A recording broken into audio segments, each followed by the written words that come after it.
Hi, welcome back to Christine's Corner. And as I promised, Richard P. Jackson is back on my show. So he's always so interested and brings us lots of stories from his psychic ability.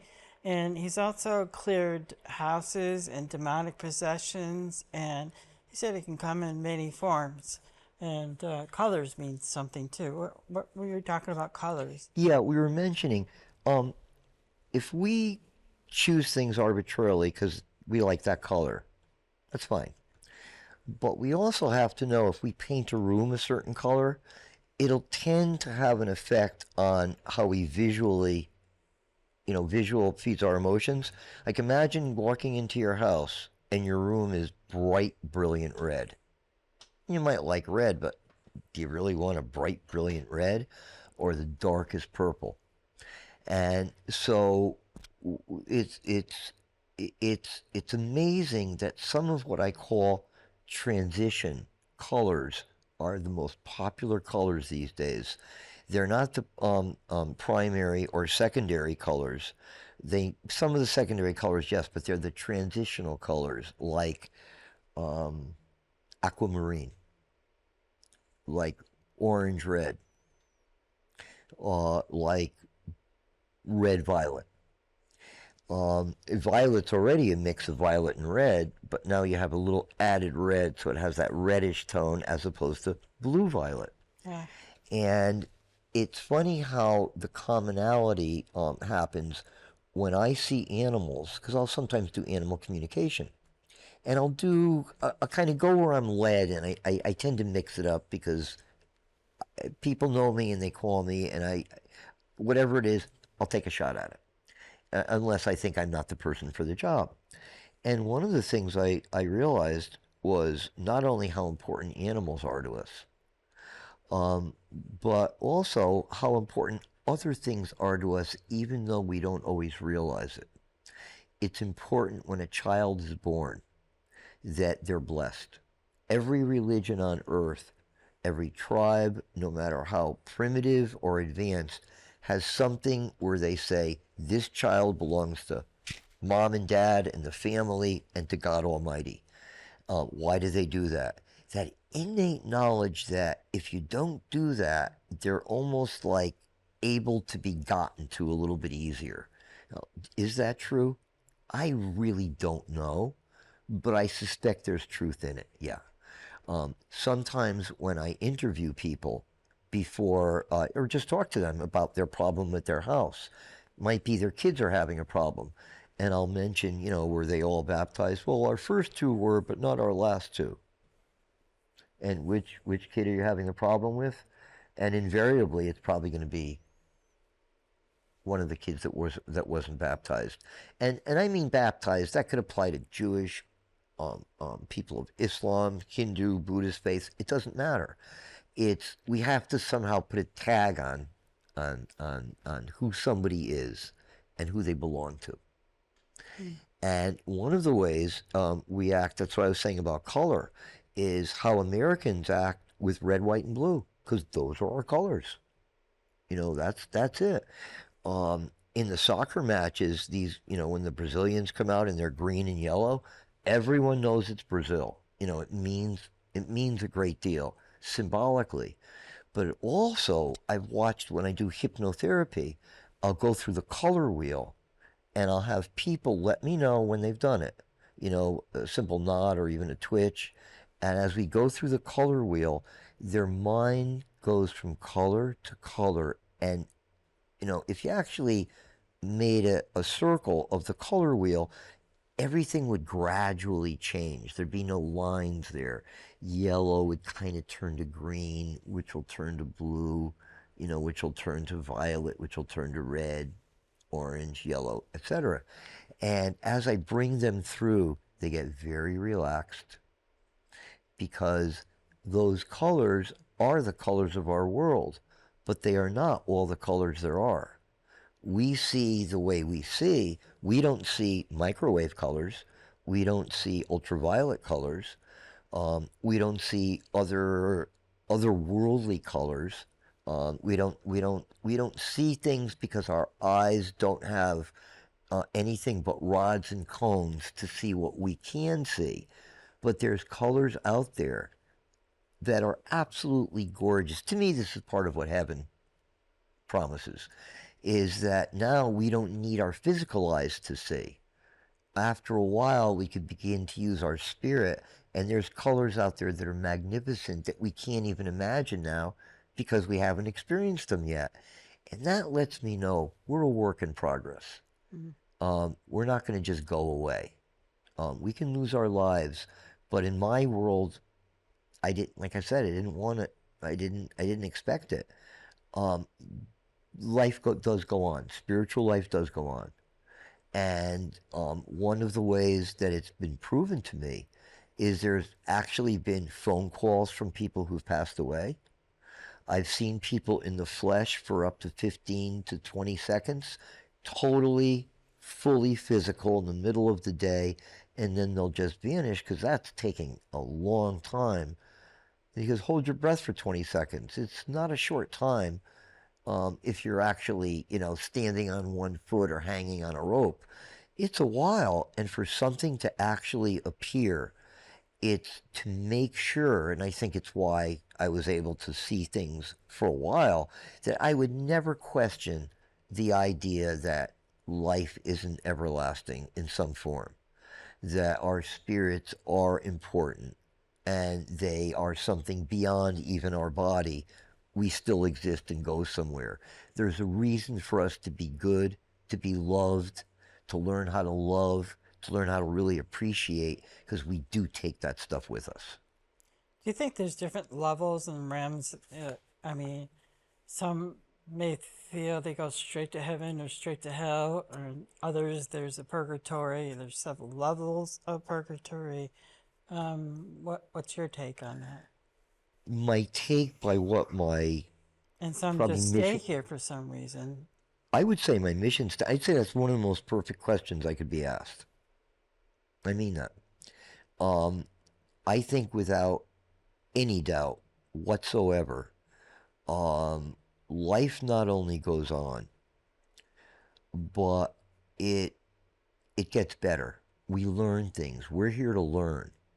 And the way you described and asked the question about, do you think there's these other levels? There's as many levels that we can think of. We create. We are co-creators with God. And I'm throwing that out. It was going to be part of like something I was going to write about, but it's meant to be shared too. We are truly co-creators. It's why we have free will. It's why bad things can happen to us because we allow other people to get too much power and there's little we can do about it, or we simply experience it so we know there's a better way because we have to do this. We have to improve. We have to get better because wherever we're going, we go there as we progress. If somebody dies thinking there's no heaven, that doesn't mean they don't go to heaven, but they may experience an hour, a day, a year, where they're just like somewhere and they're walking around. Maybe they're in kind of a darkened, they feel room, and they're just not sure what's happening, and they've been there like for an hour. No, they've been there for a year. They just don't get it. And at some point, they rise and they're simply ascended. It just is a period of time, and they just let go, and I don't believe it's just them. I believe they're literally pulled up. My job and my main job, that isn't where people know me, is to help these people cross over, especially animals who've been abused or killed for no reason except for the sake of killing. They too have trouble. Well, why do I help them? A, they need the help. What if it was me? But B, that's where darker spirits who aren't very nice get their energy from. One of the places is from people who think, I think I'm not on earth anymore. I may have died. I don't want to face God. I've done some bad things. I don't want to go to hell. I just want to stay here. So they're holding themselves And they're back. holding themselves back. And for that to become a show like Ghost Hunters, like, what are you hunting? These people need help. And most often, if there's a haunting that's going on for a while, what's a while? I don't know, 20 years, 50 years, 100 years. There will be, the likelihood keeps increasing that malevolent spirits will come and use the energy and the anxiety of whatever little group. And this was my first experience, by the way. Mm. A house where people had died of typhoid 300 years ago, and other entities came in to kind of bully them. And when I came in, they saw something in me that I never knew. I was just, carpenter contractor. And all of a sudden, they were coming to me for help. And they're abusive spirits. There were three of them. I would see. And so would 21 people from the Warrens came, and they all watched this 9-foot black form running through the walls and running around the house. And it was absolutely intimidating to me, but it was exciting because, it's like Ed said to me, tell it to leave. And I told it in no uncertain words. And Ed cracked up. He turned brilliant red. He was blushing because I used some foul language. And in the name of God, get out of my house. Mm. And he said, tell him to get out at your house. So I went all the way with that. Everyone literally left in like 90 seconds. And Ed turned around and said, if I ever had a son, it would be you. I've never seen it done quite like that. Call me in the morning if you're still here. Mm. And he started laughing his butt off, and so did I. Mm. And if you can explain who Ed and these are Ed and Lorraine Warren, who are the quintessential Ghostbusters. The Annabelle doll and all this. Couple movies. Yeah, I think there's maybe 8, 9 movies out now that are spin-offs or about them. And it was nice that was done by people that I helped protect the museum with a roof on it. And I know them on multiple levels. And they're the real deal. They didn't start out to do this. They were simply artists. And they were painting pictures of houses that looked haunted. And one of the guys came out and goes, what are you doing? You're painting a picture of my house.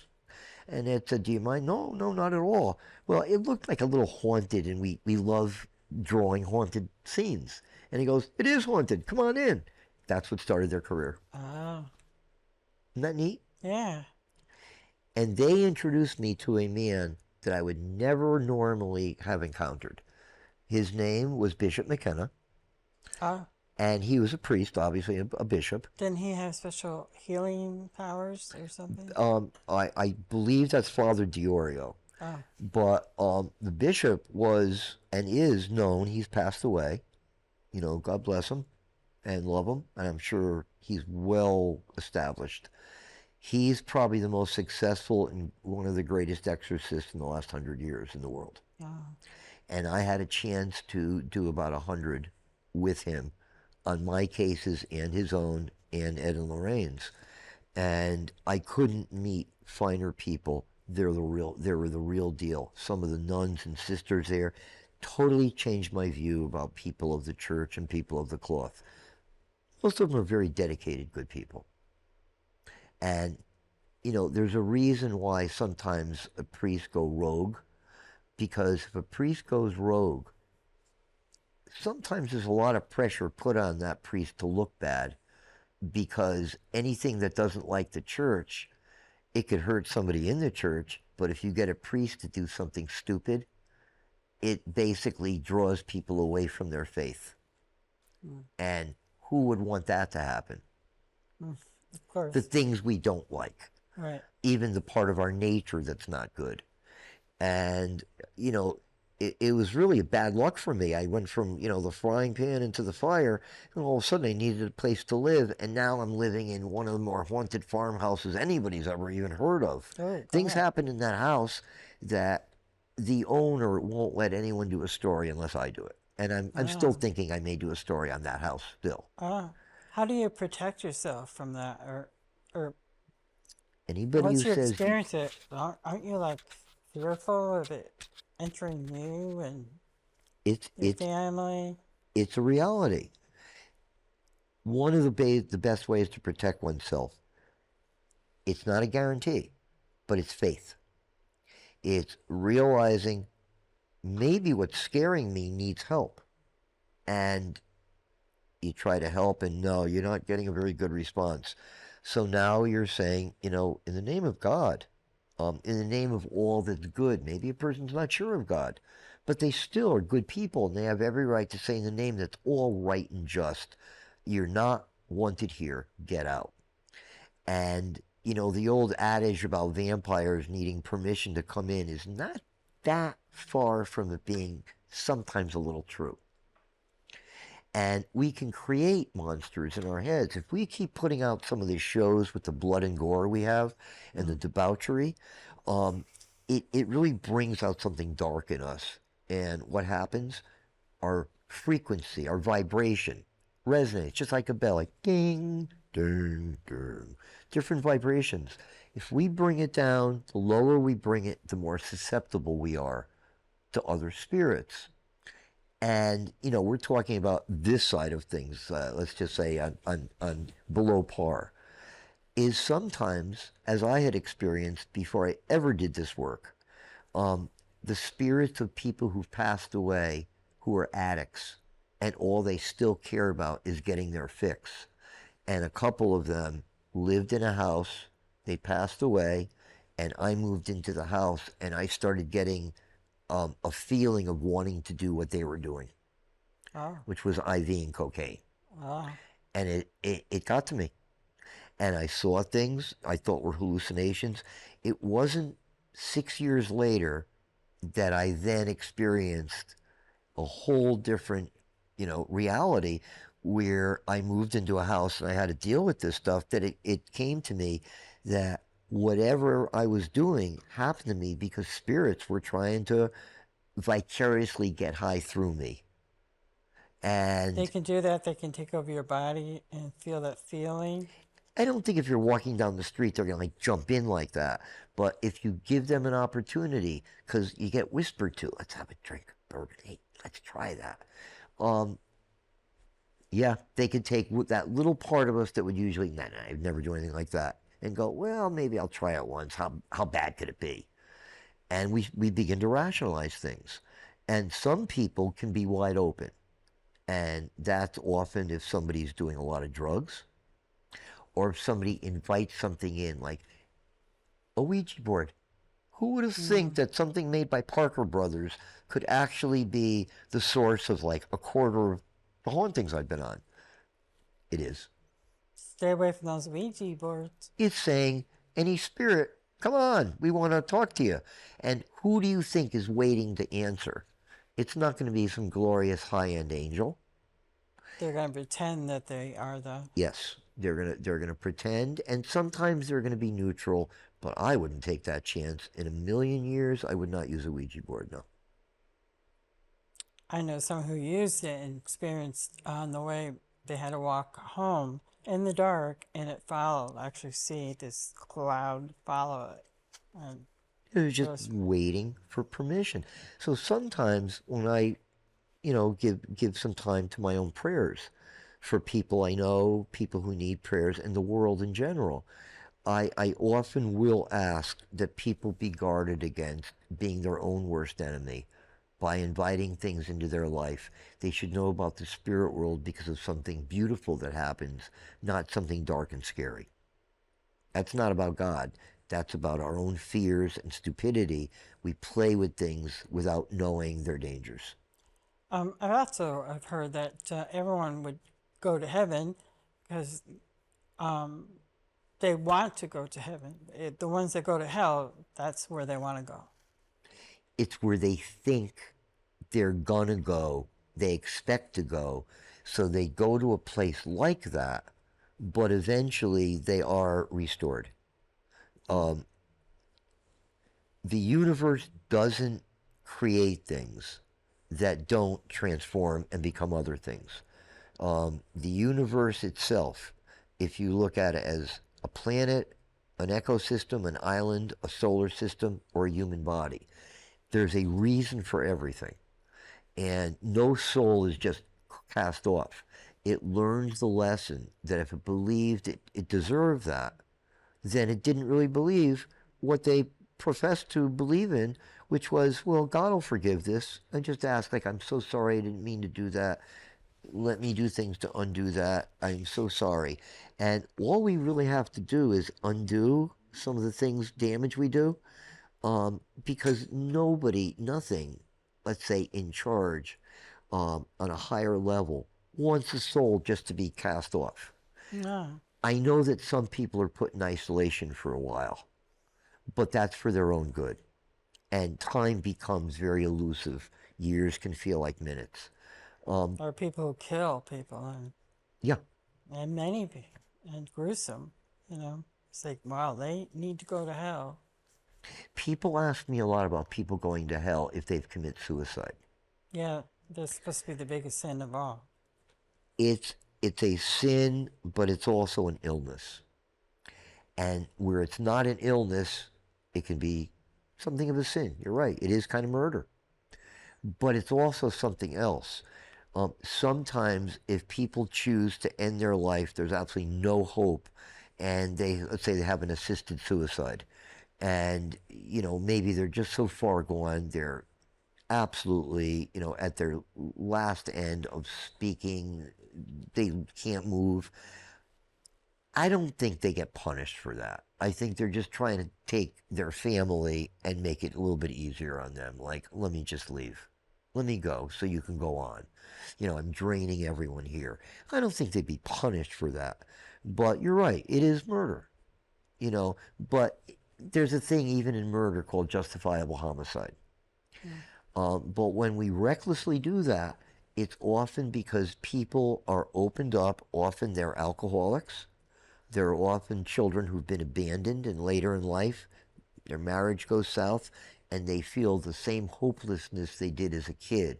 When Daddy left when they was 4, and the new stepfather doesn't really like that kid. And it's kind of built into our system, fortunately or unfortunately, our free will, what we do with it, and the consequences of that sometimes directly affect where people go. But I do know that eventually no soul is harmed. Everyone eventually moves on Oh, like that. that's a sweet. To me, it's the most comforting thing in the world to know that no one is just cast off and strewn. That's what makes God a loving God, not a hateful, punishing God that you're grown up to be. God's watching you. He's gonna throw a lightning bolt at you if you mess up. I think sometimes God does it in a way where He gave us the resources that we kind of punish ourselves in some way, even the so called lightning bolt. You might kind of know there's a lightning bolt that's going to strike there. I've done a lot of bad. This is all, of course, subconscious, and I'm being a little bit campy, but I'm being honest and sincere too.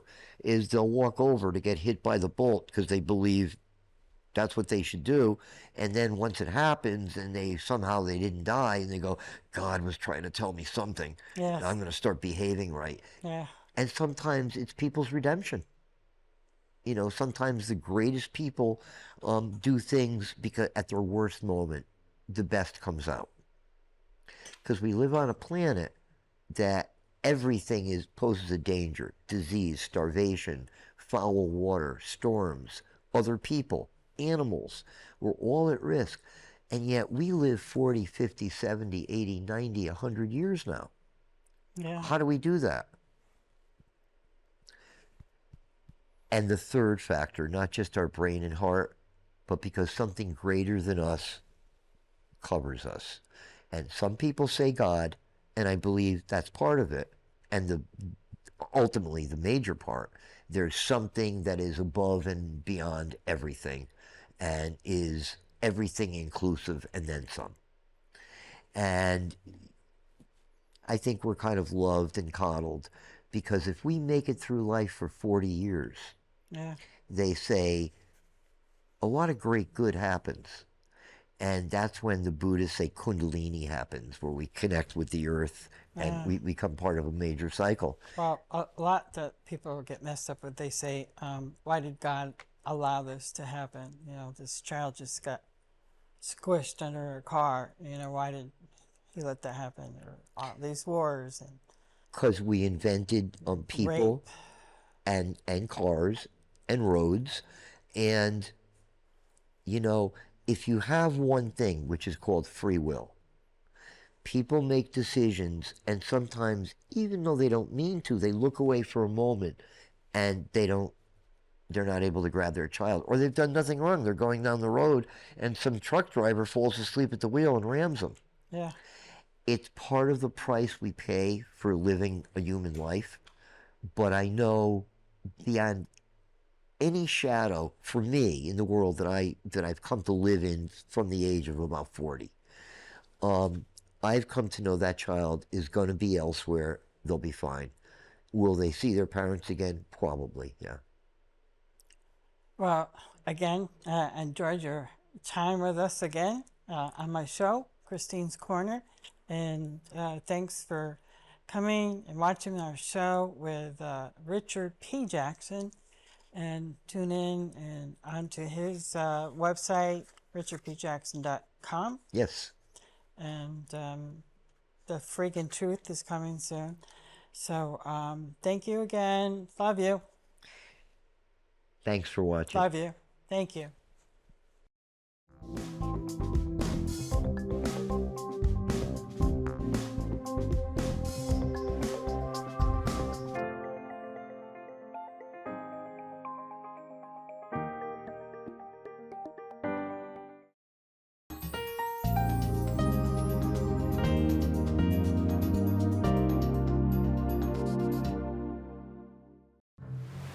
The water's warm at Jaws Pond, and we're stocked full of treasures. Big or small, we buy it all. We buy and sell fast rides, power tools, vintage guitars, and so much more. Walk the plank in style with our fine jewelry, diamonds, and watches. Plus, we have a huge selection of the latest video games, including the new PlayStation 5 and Xbox Series X. Jaws Pond, conveniently located on Meriden Waterbury Turnpike in Southington and West Main Street in New Britain.